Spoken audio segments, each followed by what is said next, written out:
তিনি বাংলাদেশ ইসলামী ছাত্র শিবির ঢাকা বিশ্ববিদ্যালয় শাখার সভাপতি। সৎ মানুষ লাগবে ভাই, সৎ মানুষ লাগবে, আছে বাংলাদেশ জামাত ইসলামী ছাত্র শিবিরের কাছে। শেখ হাসিনা সরকারের পতনের পর এবার প্রকাশ্যে এলেন ঢাকা বিশ্ববিদ্যালয়ের শিবির সভাপতি সাদিক কায়েম। কে এই সাদিক কায়েম?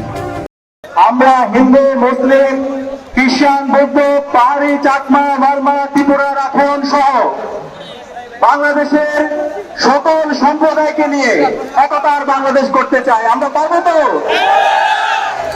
সমন্বয়কের তালিকায় নাম না থাকলেও জুলাই মাসে চলা ছাত্র আন্দোলনের সামনের সারিতে ছিলেন মোহাম্মদ আবু সাদিক সায়েম। তালিকায় নাম থাকা সমন্বয়কদের সঙ্গে বিভিন্ন ছবিতেও তাকে দেখা গেছে। অন্তর্বর্তী সরকার গঠন পরবর্তী সময়ে সরকারের উপদেষ্টাদের সঙ্গে ছিল তার ঘনিষ্ঠতা।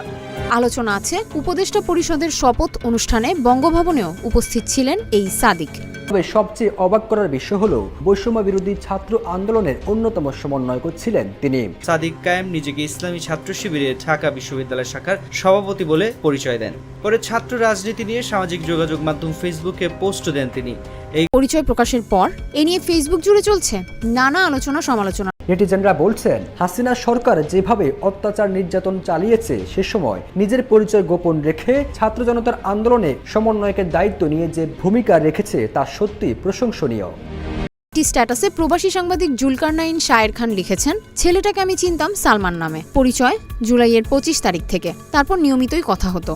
হঠাৎ সালমানের শিবির পরিচয়ে অবাকও হয়েছেন জুলকারনাইন। জানা গেছে সাদিক কায়েম ঢাকা বিশ্ববিদ্যালয়ে রাষ্ট্রবিজ্ঞানে 2016-17 সেশনের শিক্ষার্থী ছিলেন। তার গ্রামের বাড়ি। আমরা সরকারকে আহ্বান করব, যে ফেসিবাদের দোষরা এখন পর্যন্ত সচিবালয়ে বসে আছে খাগড়াছড়ি শহরের বাজার এলাকায়। কেউ বলছেন নিজের পরিচয় লুকিয়ে নির্দলীয় সেজে আন্দোলন করে সাদিক প্রতারণা করেছেন।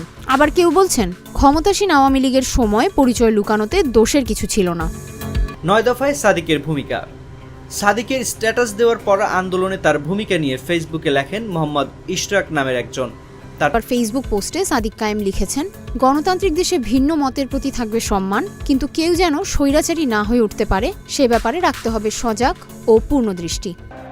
সংগ্রামী জনতা, আপনারা জানেন মোহাম্মদ ইশরাক ফেসবুকে লেখেন, নেট বন্ধ হওয়ার রাতে 9 দফা ঘোষণা হয়। প্রথমে এটা ছিল 8 দফা। আমাদের পরামর্শ ছিল যে এমনভাবে দফাগুলো দিতে হবে যাতে দাবিগুলি যৌক্তিক মনে হয়, কিন্তু হাসিনার পক্ষে মানা অসম্ভব হয়।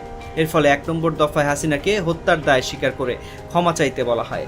অন্য সব দফা মেনে নিলেও হাসিনার পক্ষে এই দফা মেনে নেওয়া সম্ভবই ছিল না, কারণ হত্যার দায় স্বীকার করলে প্রধানমন্ত্রিত্ব থাকবে না, দেশে বিদেশে হত্যা মামলায় জড়িয়ে যেতে হবে। এই 9 দফা মুসাবিদা করেন ঢাবি শিবির সভাপতি ও সমন্বয়ক সাদিক কায়েম। পাঠানো হয় সমন্বয়ক আব্দুল কাদেরের নামে।